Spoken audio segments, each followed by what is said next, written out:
Hello दोस्तों, आपका फिर से स्वागत है हमारे चैनल मूवीज एक्सपी में। क्योंकि आज हम करने वाले हैं दी बैटमैन मूवी का हिंदी एक्सप्लेनेशन, तो मैं कोशिश करूंगा कि मैं उसकी आवाज़ निकाल पाऊँ। तो चलिए मूवी शुरू करते हैं। मूवी के स्टार्टिंग में हम देखते हैं रिडलर को, जो गौतम सिटी के मेयर को मार देता है, जिसके बाद पूरी सिटी में क्राइम रेट बढ़ जाता है। फिर हम देखते हैं ट्रेन में, जहाँ कुछ गुंडे एक इंसान को परेशान कर रहे होते हैं। तभी वहाँ पे बैटमैन आ जाता है। वो उन्हें बहुत मारता है। तो उनमें से एक पूछता है, कौन हो तुम? तो बैटमैन कहता है, आई एम वेंजेंस। अब तभी जॉर्डन बैटमैन को सिग्नल देके बुलाता है। वो उसे माइकल की डेड बॉडी के पास ले जाता है और उसकी डेड बॉडी में लिखा रहता है नो मोर लिव्स, जिसे रिडलर ने मारा होता है। रिडलर वहाँ एक कार्ड भी छोड़ के जाता है। उस कार्ड में लिखा रहता है, चलो एक गेम खेलते हैं, सिर्फ तुम और मैं बैटमैन। तभी वहाँ पे कमिश्नर आ जाता है और वो जॉर्डन को डांटता है और पब्लिक में जाके ऐलान कर देता है कि हम माइकल के कातिल को ज़रूर पकड़वाएंगे। फिर हम ब्रूस को देखते हैं, जो अपने बैट केव में होता है। टीवी पे न्यूज़ चली रहती है, जहाँ पे दिखाया जाता है माइकल को जैसे मारा गया था, वैसे ही कुछ साल पहले थॉमस और मार्था वेन को भी मारा गया था, जो ब्रूस वेन के पेरेंट्स होते हैं। तभी वहाँ पे एल्फ्रेड आता है और ब्रूस को समझाने की कोशिश करता है, लेकिन ब्रूस उसे कहता है कि तुम मेरे पेरेंट नहीं हो, और वो उसे चुप होने को कहता है। तभी वो रिडलर का मैसेज डिकोड कर लेता है और बैटमैन बन के जॉर्डन के पास जाता है। अब उसे मेयर और एक लड़की की फ़ोटो मिलती है, जहाँ उसे कार्मेन फैल्कोनी और पेंगुइन के बारे में भी पता चलता है। अब बैटमैन पेंगुइन के पास जाता है, लेकिन उसके रूम में अंदर जाने से पहले उसके गार्ड उसे रोक देते हैं, जिसके बाद बैटमैन उसके गार्ड्स को बहुत मारता है और अंदर चले जाता है। अंदर जाते ही वो पेंगुइन से उस फोटो में वो लड़की कौन है ये पूछता है, पर पेंगुइन उसे बताने से मना कर देता है। वहाँ एक और लड़की ये सब छुप के सुन रही होती है, जिसका नाम सेलिना होता है। बैटमैन जबरदस्ती कर पेंगुइन से पूछ लेता है। तभी सेलिना ये सब सुन के वहाँ से निकल जाती है। बैटमैन सेलिना का पीछा करते करते एक जगह पहुंचता है, जहां सेलिना कैट वुमन बनकर कार्मिन फैल्कोनी के घर जाती है, जहां उसकी तिजोरी खोलकर अपनी फ्रेंड का पासपोर्ट निकालने लग जाती है। बैटमैन भी वहां पहुंच जाता है। बैटमैन और कैट वुमन में फाइट हो जाती है। कैट वुमन उससे कहती है, तुमने जिसकी तलाश है वो मेरी दोस्त है, मैं तुम्हें उससे मिला सकती हूँ, मैं सिर्फ उसका पासपोर्ट लेने यहाँ आई हूँ। तो वो मान जाता है और कहता है मुझे उससे मिलना है। अब वो दोनों उस लड़की के पास जाते हैं, लेकिन वो लड़की वहाँ होती नहीं है। तभी टीवी पे न्यूज़ आता है कि रिडलर मर्डर्स पे मर्डर कर रहा है। तभी वो जॉर्डन के पास जाता है और उसे एक और नई पजल मिलती है, जिसमें लिखा रहता है कि I am mad about you, और मैं अगर तुम्हें मेरा नाम जानना है तो अंदर झाँको, तुम्हें पता चल जाएगा। पर बैटमैन का कुछ समझ में नहीं आता। अब सीन शिफ्ट होता है, जहाँ पर मेयर के फ्यूनरल में सब आए होते हैं।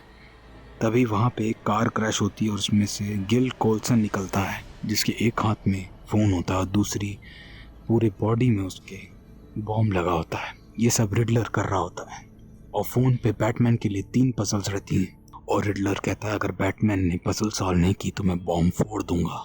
अब ब्रूस वहाँ बैटमैन बन के आता है और रिडलर के दोनों पजल सॉल्व कर देता है, लेकिन तीसरी पजल सॉल्व नहीं कर पाता, जिसके बाद वो बॉम्ब फूट जाता है। बैटमैन बेहोश हो जाता है, लेकिन उसे कुछ होता नहीं है। जब उसका होश आता है तो वो पुलिस स्टेशन में खुद को पाता है। वहाँ उसे पता चलता है कि कुछ पुलिस वाले भी करप्टेड हैं। किसी को भी शक ना हो, इसलिए बैटमैन जॉर्डन को एक पंच मारकर वहाँ से हटा देता है, ताकि सबको लगे जॉर्डन उसका साथ नहीं है। अब एक और मर्डर होता है, जिसके बाद बैटमैन समझ जाता है कि नेक्स्ट टारगेट ब्रूस वेन है, यानी कि वो खुद। अब अगले दिन बैटमैन के घर यानी ब्रूस वेन के घर एक पार्सल आता है। एल्फ्रेड उसको खोलने ही वाला होता है, तभी ब्रूस वेन वहाँ आता है और उस पार्सल को उठा के फेंक देता है, लेकिन तब भी वो पार्सल से एल्फ्रेड को थोड़ा डैमेज हो जाता है, क्योंकि वो पार्सल फट जाता है। अब कैट वुमन अपनी दोस्त से मिलने जाती है, लेकिन वो मर चुकी होती है। अब ब्रूस वेन को समझ में आता है कि उसके फादर, जिसको वो आइडल मानता था, वो इतने भी अच्छे नहीं थे। उसकी मदर को कुछ मेंटली प्रॉब्लम्स थी जो सामने ना आए, जिसके कारण कि फादर ने एक जर्नलिस्ट का मर्डर कर दिया था जो ये सब बातें बाहर लाना चाहती थी। ये सुन के ब्रूस को बहुत बुरा लगता है। अब ब्रूस कारमेन फैल्कोनी के पास जाता है जो उसे बताता है कि उसके फादर ने जर्नलिस्ट को मारने के लिए उसे हायर किया था, जिसके बाद सर्बेटो मैरोनी ने उसके फादर और उसकी माँ को मार दिया था। ये सुन के ब्रूस को बहुत बुरा लगता है। अब ब्रूस एल्फ्रेड से मिलने हॉस्पिटल जाता है जहाँ एल्फ्रेड उससे बताता है कि उसके फादर इतने बुरे नहीं थे, वो जर्नलिस्ट को मारना नहीं चाहते थे। वो ज़रूर फैल्कोनी के पास गए थे, लेकिन फैल्कोनी ने उसके फादर को, उसकी मदर को, दोनों को मरवा दिया था। अब ब्रूस बैटमैन बन के आइसबर्ग लॉन्च जाता है जहाँ पहले से ही कैट वुमन थी। अब कैट वुमन बैटमैन को बताती है कि फैल्कोनी के यहाँ उसकी मदर काम करती थी। फैल्कोनी ने उसकी माँ का यूज़ किया और सेलिना पैदा हुई।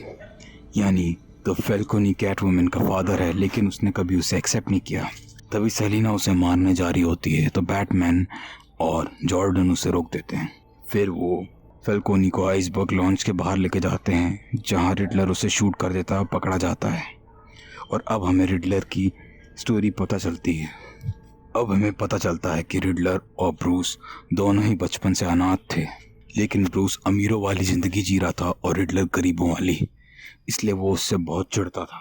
अब वो रिडलर जानता था और रिडलर ने ये सारी पजल्स बनाई थी ताकि वो बैटमैन को बता पाए और बैटमैन समझ जाए। और बैटमैन जैसे ही फैल्कोनी को उस आइसबर्ग के बाहर निकालेगा तो रिडलर उसे मार देगा, और रिडलर ने वैसा ही किया।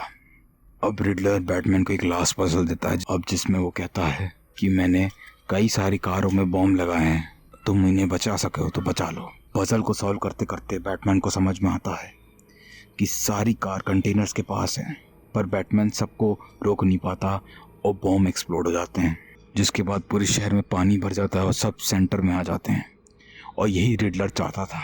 तो रिडलर के फॉलोअर्स उसका मास्क पहनकर सबको मारने लग जाते हैं, लेकिन बैटमैन और कैट वुमन वहाँ आ जाते हैं और उन सबको बचा लेते हैं।